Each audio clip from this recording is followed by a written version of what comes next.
observe something. So if you look at your news cover where you see something within this little bracket space and it says score for new onset confusion, no score if chronic. Good day to you. Welcome to EMGS OSCE channel, where we make OSCE easy for you. We've done a series of videos to help in guiding your journey through OSCE, and we have to do something special today, which is to guide you through the news score charting.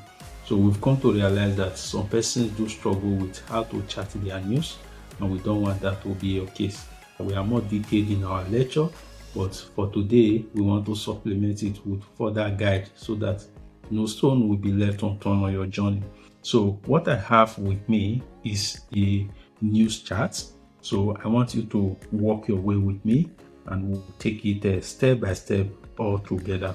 So if you observe very well, if you have your news chart, I will love you to open your own so that we can work together.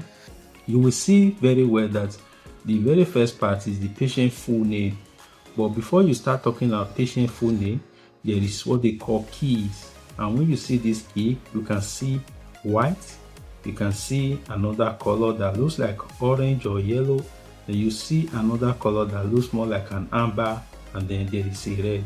So each of these color have score. So a score of 0, a score of 1, a score of 2, a score of 3. So basically these scores are meant to help in guiding you in taking intervention. It helps to let you know what intervention you need to take, whether it's immediate action or you need to be cautious or you need to just keep monitoring the patient. Now, for the full name of your patient, most times it will already be filled or pre-filled for your OSCE. Now, the date of admission sometimes may be pre-filled, and then the date of birth of the patient most often time will be pre-filled. Now, for the date of your exam, it might not be filled, so you will do justice to that, and then you can easily fill the date of your exam. So let's assume your date of exam is 15, so just put 15 in here. So the time of your exam, let's assume usually UK operate on a 24-hour clock. So if it is, let's say 4 o'clock in the evening you are writing your exam, it's going to be 16:00 hours.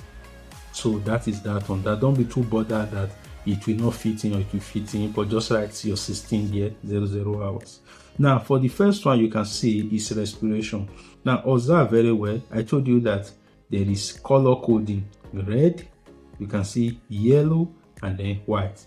Again at the bottom, red, yellow, and white. So watch very well. You will see that anything that falls within this red corner, it means you are going to be taking immediate action. That is when you need to monitor the patient nothing less than an hour. So it means you are going to be monitoring this patient minimum of 1 hour. It could be 30 minutes, it could be 20 minutes, depending on your discretion as a nurse. So please take note of that. So let's assume now I have some parameters here. I want us to plot it together.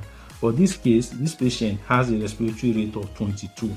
All you need to do is watch out for, you can see there are different parameters. There is 9 to 11, 12 to 14, 15 to 17, 18 to 20, 21 to 24. So for a 22 scoring patient, we are going to be putting our 22 here.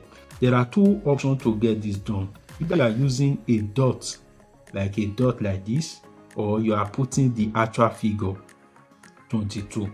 So we always recommend for you to put the actual figure. The reason why we say put your actual figure is because if you don't put your actual figure and you just put a dot, it means that it is in range. You only just put a range of figures.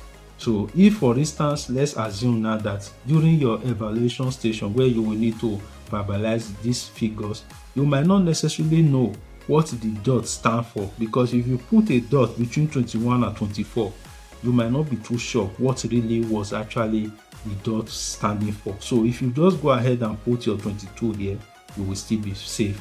So respiration is 22. Now before we go further to chart the rest, I want to bring this to your attention.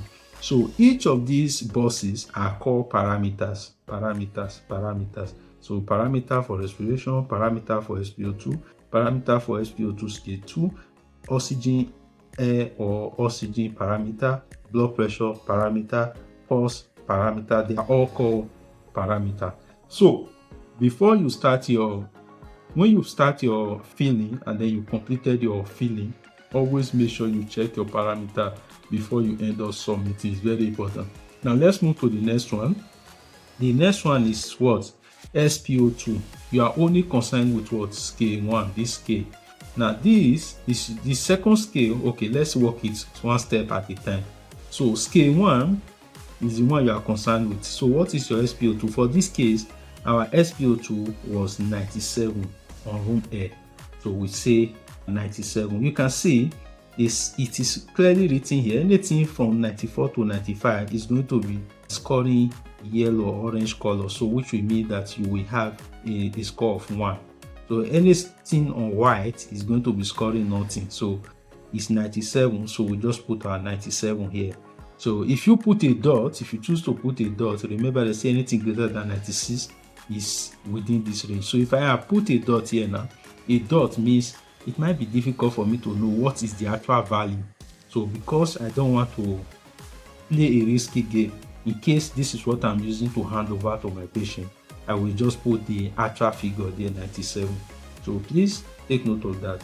And then if by assumption it was 95 or 96 or 93, I will score it appropriately. In our previous video, we told you how you will be able to escalate accordingly. And also, not just that alone, in class we are also much more detailed with regards to how all these things relate. Now, going further, you will see that there's another scale. This is called the scale 2. Now, this scale 2 is usually for patients who have respiratory issues like COPD and so on and so forth. So it's usually for the medical team to indicate if this is what they need you to feel. For your OSCE, you are going to be skipping this, so you don't feel this. The best way for you to know the one you are going to skip is, look at it. Across all the parameters, only this one, they use red. They wrote with something like red handwriting. So only scale 2 if the doctor indicated. So don't bother yourself filling this. Now the next thing is what? The air or oxygen. So you can see SpO2 97% ROA, room air. That's the meaning of ROA. So they already told us that it's room air. So I'm going to just put A here. So it's room air. If you still prefer, you can still put dot. But again, as I have told you before, it is easier for you to work your way if you decide to use appropriate figure. So A equals to air. So you can just put A. So don't bother yourself stressing yourself. If, for instance, the patient was on oxygen, let's say it was a 2-liter venturi mass, so you just put the appropriate liter here, and then you put the devices using. If it is venturi mass, you put the venturi. There are different venturi sizes and so on and so forth. In lectures, we are more detailed on that. Because of the time for this video, I wouldn't want to go that deep on this now. Now, the next thing is the blood pressure of your patient. So when you are charting your blood pressure, based on the parameters you have gotten, for this we have blood pressure of 130 over what? 85. So what you need to do is remember what we said in our previous videos where we told you about escalation based on parameters. You will observe very well that the blood pressure of 50 systolic, you are actually concerned about systolic blood pressure. In this case, you are not concerned about the diastolic. It's only systolic that determines whether you will news or you will not news. So systolic is what is important here. Diastolic will be written, but it will not be considered when charting, when escalating your care. So let's assume now this patient has 130 over 85. What you need to do is look for where 130 is on this. You can see 121 to 140. So 130 must be within that. Observe what I'm doing so far. Everything I'm writing fall under one line. So I'm not writing across different lines, because each of these lines you are seeing, line 1, line 2, line 3, line 4, they are supposed to be different time for the particular observation you are going for. So now let's go again to the blood pressure. 130. So we're going to say 130 130 over 85. So 85 is somewhere here, so we'll put 85 here now, because 81 to 90, so 85.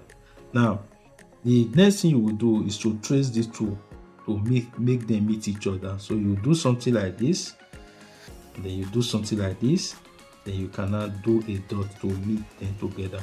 The reason why we are telling you to put the figure appropriately and not just say, oh, you draw like this, you draw like this without putting the figure, is because if you don't put the figure, most often time you might find it difficult to remember what the actual value was if you are just using a dot. Let's assume you are now using this same news for your evaluation to hand over your patient care.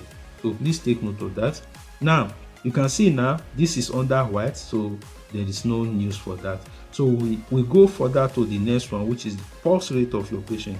Now, for the pulse rate of your patient, what was given to us as the heart rate? So the heart rate is 82.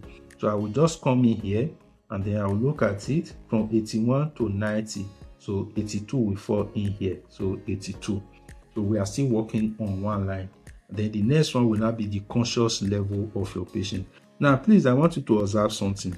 So if you look at your news cover, where you see something within a little bracket space, and it says score for new onset confusion, no score if chronic. Now, where do you have chronic confusion? Usually, if you are having a cases of CCIT or you have a patient with a dementia, most likely they are going to be having chronic confusion. This is not hard. We've done videos on this before, and also in lectures we are much more detailed. And what you just need to ask the patient is to ask the assessor if this is a chronic or acute confusion. Remember, if the patient is confused, reorient the patient and confirm from the assessor this is a chronic or acute confusion. So let's assume, for this case now, let's assume the patient is alert. We're going to put alert here. So, or okay, let's make it a little bit unique. Let's say this is confusion, and you can put C here, or you can decide to put a dot here. So depending on what works for you. So let's assume that this is confusion. The patient is confused and the assessor has confirmed that it's an acute confusion. So we put the confusion there. Now the next one is the temperature of your patient. So in this place, temperature is 38.2.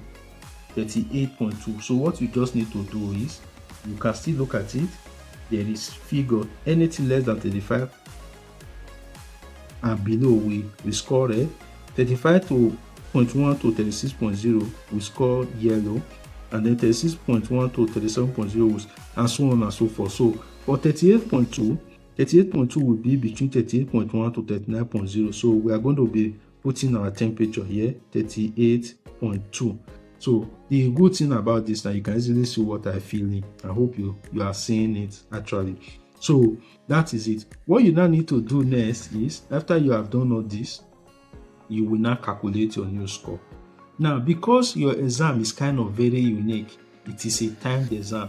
You don't want to waste time, and there are some few things that you must definitely feel, and if you don't feel it, is a fail. That is why we always recommend in class that you should ensure that you first of all start by filling in your initials. What is my initial? EO, E or type B, a his or type B, or OE or type B, a his. So don't be bothered about how you fill your initial, but fill your initial in. Now you can now go ahead and calculate your news.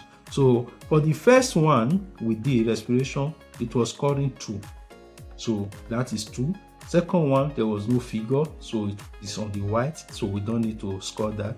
We didn't touch this. And then for the oxygen, it was not scoring. Then for the blood pressure, you can see the systolic, which I told you is what you are concerned about, didn't score. So for the pulse rate also, there was no score because it falls under white. And then for the consciousness, unfortunately, this patient was confused and we have a score of red, which means 3. So if the patient is, you can see VPU means consciousness in respect to, is it confusion? Is it in respect to the person is only responding to voice, it's only responding to pain, and it's just unconscious at all. So this person was confused, so we decided to choose a score of 3. So if you look at this, 3 plus 2, we have already gotten a score of 5. Then you also look at for the temperature. So for the temperature, you can see there was a score of 1 because the patient was having 38.2.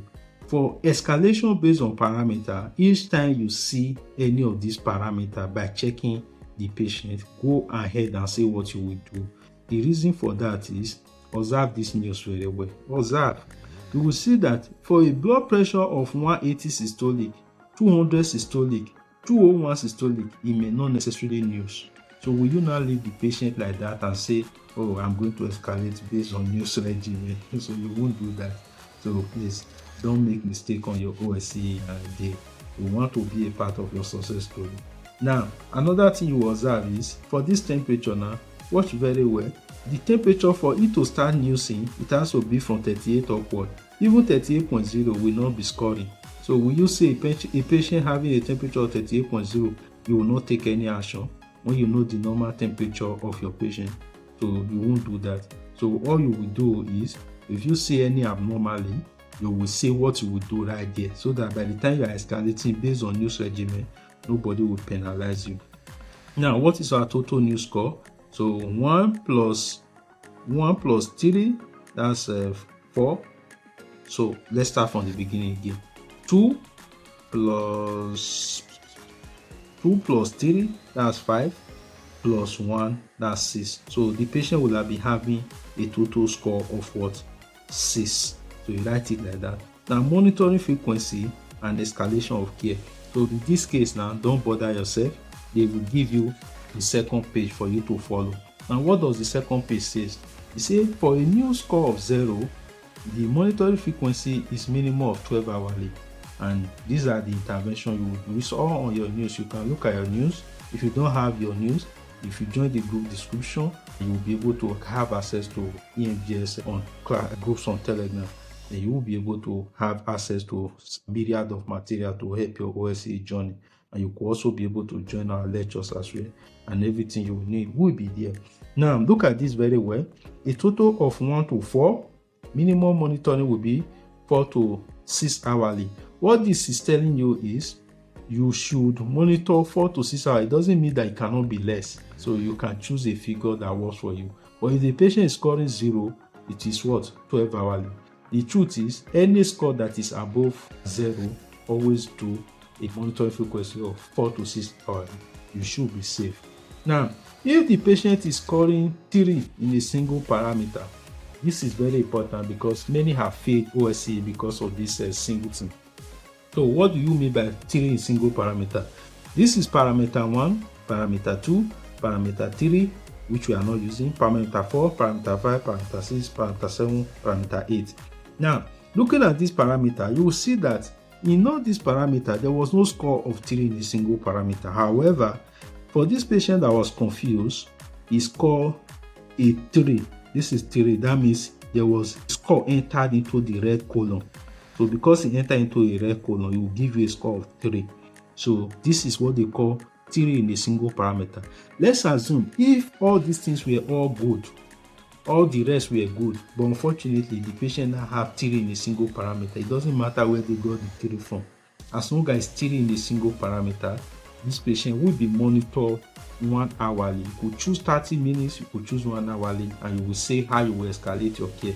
When they say register not to inform medical team, you are the registered nurse. So you will not be saying register nurse to inform the medical team. You say I will inform the medical team caring for the patient, who will review and decide whether escalation of care is necessary. So you will just say I will. So for this case now, we had a new score of what? We have a new score of 6. Now, for a total score of 5 or more, urgent response threshold is needed. So for a score of 6, this is going to fall under this. So what will you do? Monitoring frequency will be 1 hourly. So you come here and just put monitoring frequency 1 hourly. And then escalation of care, will you escalate or will you not escalate? Yes. So you might be confused about whether or not, how do you know when to escalate or when not to escalate? Any score that is above 0, you can choose to escalate. Escalation of care is based on your discretion. The patient may decide to be having a score of 1 to 4 and you choose not to escalate. They will not penalize you. However, you will want to be on the safer side. So if it is not zero, it is not a list of zero, you can just say escalation of care, you can put yes here. Because look at it, they say the phone registered nurse who must assess the patient. Who is the registered nurse? You. So register nurse to decide whether to increase frequency of monitoring and escalation of care is required. So you will not decide. It's your decision to make whether you will escalate care or not. So you don't want anybody to penalize you and say, oh, why would you not escalate this care? So that's why you are actually escalating your care. Now for a score of 7 and above, this is emergency case, and how to approach that is also written on your news chart. So that is it for the news chart. If you review this video again, play it over again, you will be able to learn one or two. Remember, the details of your patient might already have been filled for you. So I hope you are being able to successfully understand how to handle your news charts today. And EMGS wants to be a part of your success story. We want to see your testimony on the comment section. With that being said, if you need a community of people of like mind that are also on similar journey with you, irrespective of where you are seeing this video from, join the Telegram group of EMGS and you will be able to learn a lot, have access to our practice material. And if you want to practice your OSCE before your exam, our practice assessment center is available both in Nigeria and in the UK. You'll get everything you need, and then you'll be able to get your food and everything come along. Then you can be able to cook at the center, accommodation, everything all available for your comfort. You will practice night and day until you are ready to go and smash that all important OSCE exam. So we wish you success. If this video was useful to you and you do have colleagues that may need you, why not share it to them? It will really help in their preparation. If you also belong to other groups that may benefit from this video, share it to them, and let's see how many will be able to help in achieving their dream of becoming UK around. With that being said, now you can smash the video, give it a like, and also you can also subscribe to the channel. Thank you so much for watching this video with me. My name is Ervices, one of the conveners of EMGS, the company that makes a positive difference in your life, whether it's IELTS, whether it's CBT, whether it's OSCE, wherever you need the support. EMGS hold you by your hand and makes a positive difference in your journey. Alright, see you in the next video, and bye for now.